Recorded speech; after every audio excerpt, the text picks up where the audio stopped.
Hi friends, computer operator പരീക്ഷയുടെ Malayalam answer key ആണ്. State of the art എന്ന പ്രയോഗത്തിൻ്റെ അർത്ഥം ഓപ്ഷൻ ബി ഏറ്റവും ആധുനികമായ എന്നതാണ്. വഞ്ചി ഇപ്പോഴും തിരുനക്കര തന്നെ എന്ന ശൈലി കൊണ്ട് അർത്ഥമാക്കുന്നത് ഓപ്ഷൻ ബി പുരോഗതി ഇല്ലായ്മയാണ്. അടുത്തത് ശരിയായ പദം തിരഞ്ഞെടുക്കാനാണ്. ഓപ്ഷൻ ഡി ഐകകണ്ഠ്യേന എന്നുള്ളതാണ് ശരിയായിട്ടുള്ളത്. ഐക്യകണ്ഠേന, അതുപോലെ ഐക്യകണ്ഠേന, ഏകകണ്ഠേന എന്നുള്ളതൊക്കെ തെറ്റായിട്ടുള്ളതാണ്. അടുത്തത് ശരിയായ വാക്യം തിരഞ്ഞെടുക്കാനാണ്. സാമുദായിക പരവും സാംസ്കാരിക പരവുമായ ഇടപെടലുകൾ എന്നുള്ളതാണ് ശരി. ഓപ്ഷൻ ബി ആണ് ശരിയായിട്ടുള്ളത്. അടുത്ത ആഗമനം എന്ന പദത്തിൻ്റെ വിപരീതം എഴുതാനാണ്. ആഗമനത്തിൻ്റെ വിപരീതം നിർഗമനമാണ്. പ്രഭു എന്ന പദത്തിൻ്റെ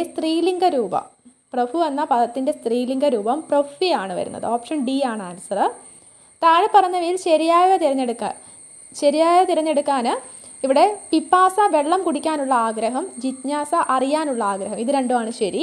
1ഉം 3ഉം ശരി എന്നുള്ളതാണ്. ഓപ്ഷൻ എ ആണ് വരുന്നത്. അടുത്തത് ജലത്തിൻ്റെ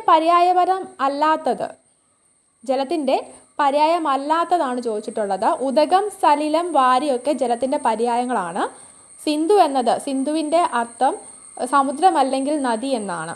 അടുത്തത് വിദ്യുത് ശക്തി എന്നത് പിരിച്ചെഴുതാനാണ്. വിദ്യുത് അധികം ശക്തി എന്നാണ് വിദ്യുത് ശക്തി പിരിച്ചെഴുതുന്നത്. ഓപ്ഷൻ എ ആണ് ശരി. അടുത്തത് എല്ലാ പദങ്ങളും ശരിയായ ഗണം തിരഞ്ഞെടുക്കാനാണ്. ഇവിടെ എല്ലാ പദങ്ങളും ശരിയായത് ഓപ്ഷൻ സി ആണ്. ജൂൺ 21 പരീക്ഷയുള്ളവർക്ക്, ലാബ് അസിസ്റ്റൻ്റ് പരീക്ഷയുള്ളവരുടെ ഹോൾ ടിക്കറ്റ് ഇപ്പോൾ പ്രൊഫൈലിൽ വന്നു തുടങ്ങിയിട്ടുണ്ട്. പ്രൊഫൈൽ ചെക്ക് ചെയ്ത് നോക്കുക.